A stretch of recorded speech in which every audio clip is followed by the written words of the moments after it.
Assalamualaikum warahmatullahi wabarakatuh dan selamat siang untuk kita semua. Nah, kembali lagi nih di acara podcast Himaki yang ditajak oleh Dinas PSO.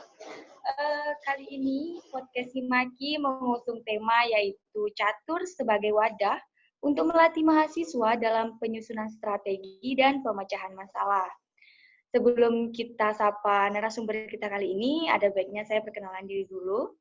Perkenalkan, nama saya Jennifer Rizky Nasari. Saya yang nantinya akan memandu jalannya acara pada siang hari ini.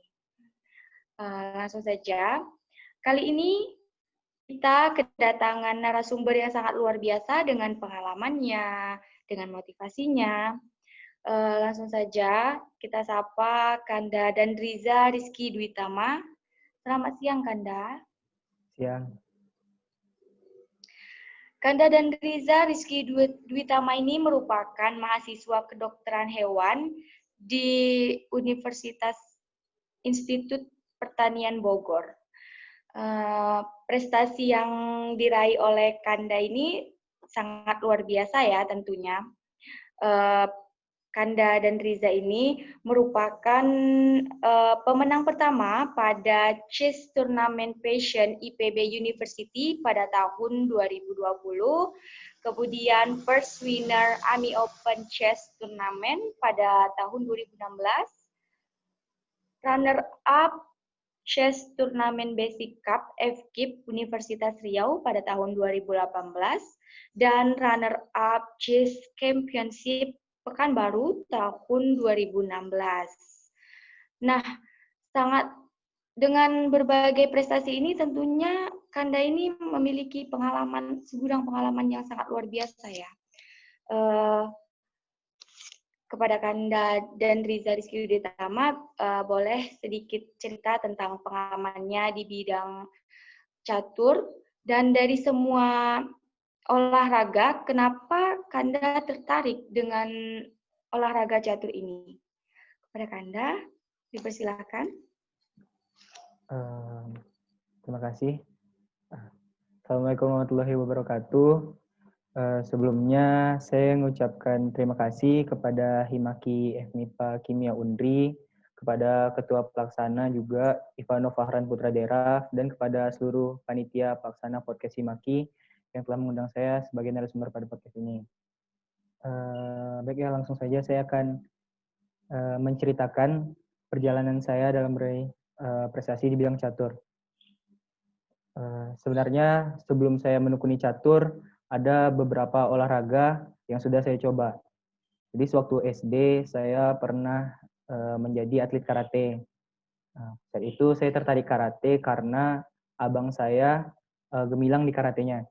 Dia juga terpilih sebagai perwakilan Pomnas 2019 mewakili Riau. Kebetulan dia kuliah di Universitas Riau. Jadi waktu saya menjadi atlet karate, saya pernah diikutkan O2SN Karate SD, dan alhamdulillah saya mendapat juara 3 sekota Pekanbaru.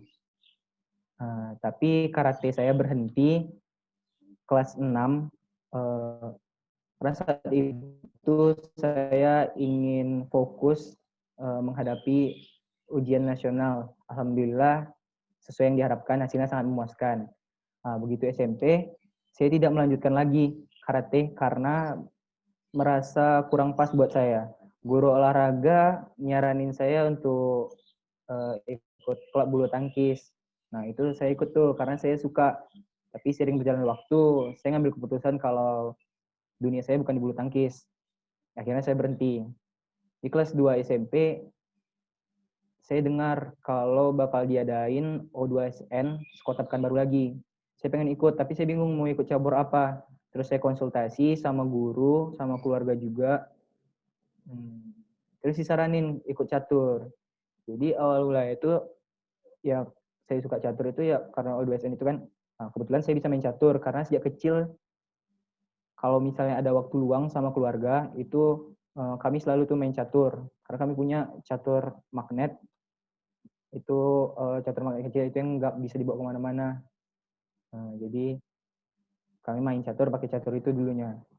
Jadi saya terpilih mewakili SMP Asova untuk ikut O2SN catur tingkat kota. Waktu itu sekolah saya ngedatangin pelatih catur ke sekolah untuk ngelatih saya selama 9 kali pertemuan sebelum O2SN. Waktu latihannya emang mepet, emang singkat, tapi karena saya udah ada basic caturnya, terus udah ngerti langkah-langkahnya, serba-serbinya juga, jadi nggak terlalu sulit untuk memahaminya. Nah, terus nih hari H O2SN pertama saya, itu pertama kalinya saya ikut tanding catur. Awalnya grogi, itu tanding caturnya ada 7 babak, jadi sistemnya itu ngumpulin poin tertinggi bakal jadi juara 1. Jadi dari babak 1 sampai babak 6 itu saya udah menang terus. Tapi itu kaki saya gemetar, tangan saya tremor, saya karena apa ya, mungkin masih awal jadi grogi. Terus babak terakhir itu saya kalah. Jadi pas babak terakhir harusnya kalau menang itu juara 1, jadinya juara 2. Jadi pertandingan catur saya pertama kali itu saya mendapat juara 2.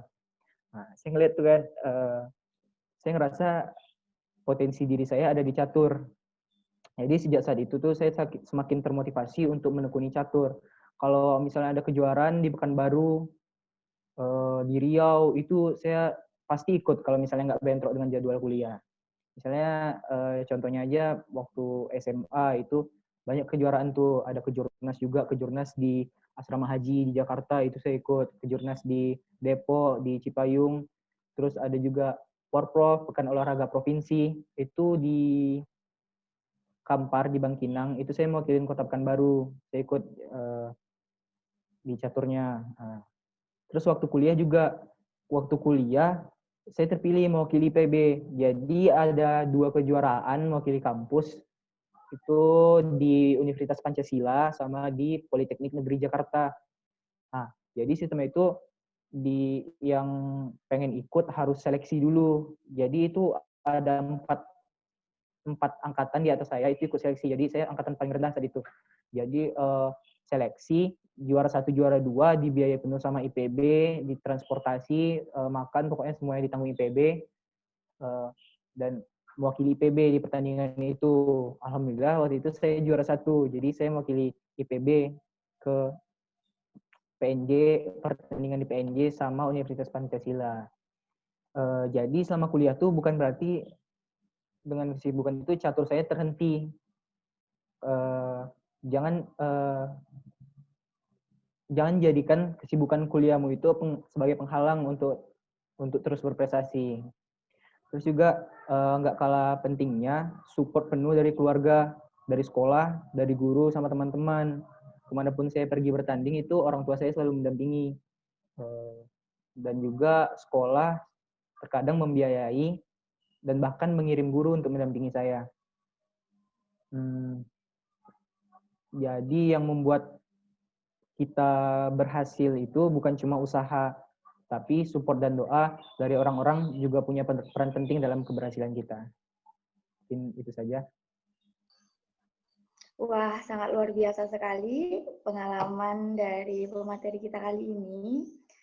Perjuangan dari awal hingga sampai saat ini tentunya tidak terlepas dari restu dan ridho dari orang-orang terdekat, terutama orang tua.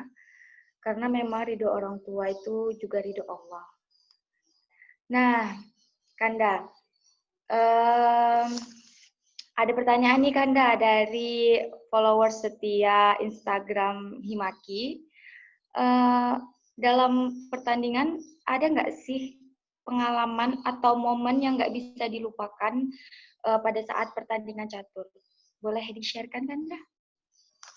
Oke. Momen yang yang tidak terlupakan dalam pertandingan catur. Mungkin momen yang bisa dijadikan pelajaran. Mungkin kalau dalam catur kita kesulitan, itu kita harus tetap berpikir dengan tenang, dengan sabar, lalu melangkah dengan percaya diri. Itu juga dalam kehidupan. Terus momen yang nggak bisa dilupain juga pas saya ikut kejuaraan catur pertama kali O2SN, itu pengalaman yang luar biasa juga. Itu nggak bisa terlupa lah sampai sekarang. Yang dulunya grogi, melangkah ragu, ininya nggak sabaran, tapi sekarang udah tenang, sabar, percaya diri setiap melangkah. Mungkin itu ya. Berarti kuncinya tenang dan sabar ya Kanda.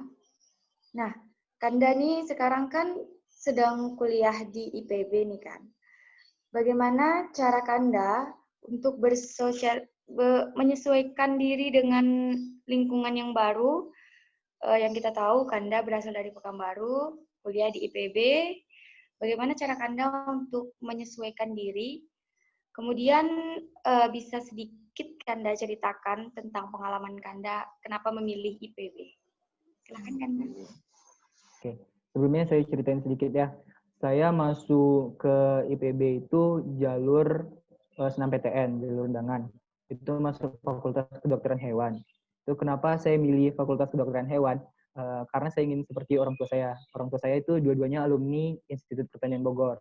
Orang tua saya papi saya itu alumni Fakultas Kedokteran Hewan IPB dan mami saya itu alumni Ilmu Tanah IPB. Nah, tapi sebenarnya saya pengen kuliah FKH-nya. Jadi saya itu tertarik dengan FKH-nya karena lapangan kerja yang luas. Mungkin kalau ada FKH di Unri, saya bakal masuk FKH Unri. Karena pilihan pertama sama pilihan kedua saya SNMPTN itu yang pertama itu FKH IPB, yang kedua itu FK UGM. Karena saya pengen kali FKH pokoknya gitu. Terus untuk perjuangannya yang pasti luar biasa lah. Selama saya SMA itu saya harus mempertahankan grafik nilai rata-rata mata pelajaran eksak gitu. Saya juga harus terus ngejar prestasi saya di catur. Saya juga nggak boleh nilai sampai turun. Bahkan saya pernah menolak 2 kali ke Jurnas itu di Depok sama di Aceh. Itu saya terkirim sebagai perwakilan dari Riau juga. Itu ketua harian Percasib Pekanbaru itu ngutus saya, tapi saya tolak karena itu demi mempertahankan nilai juga. Karena waktu itu tuh jadwalnya bentrok sama ujian semester. Nah, itu tuh ya salah satu bentuk pengorbanan saya lah untuk mempertahankan nilai saya demi lulus 6 PTN tadi.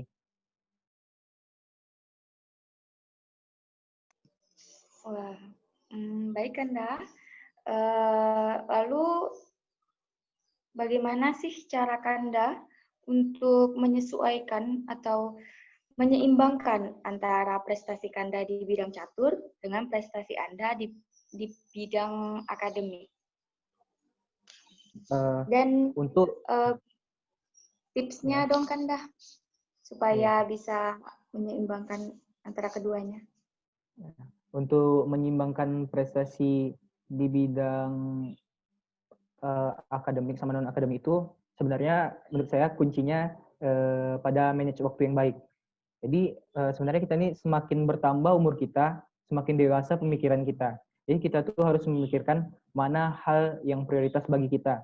Kita harus pandai mengatur waktu, semua harus terjadwal, kapan kita harus latihan, kapan kita harus belajar, kapan kita harus bergaul, kapan kita harus bermain.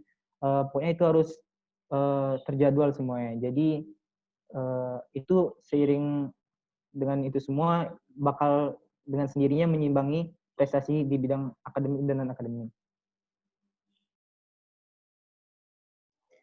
Berarti intinya tuh memanage waktu ya Kanda. Dengan kita memanage waktu, kita bisa menyeimbangkan antara akademik dan non-akademik. Pertanyaan selanjutnya nih Kanda,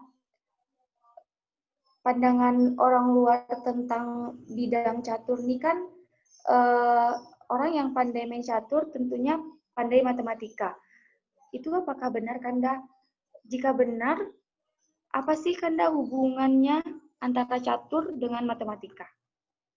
Bisa dijelaskan Kanda? Oke. Menurut saya catur dan matematika itu sejalan. Jadi itu orang pandai main catur pasti juga bisa di matematika, di bidang matematika. Menurut saya itu benar. Karena catur dan matematika itu sama-sama asah otak, sama-sama sejalan, sama-sama punya perhitungan. Jadi kalau dalam catur kita harus menghitung sambil memperkirakan langkah lawan. Nah, langkah lawan ini selanjutnya apa? Nah, di situ tuh ada unsur matematikanya sebenarnya. Itu tuh ada peluang di situ, peluang langkah gitu kan.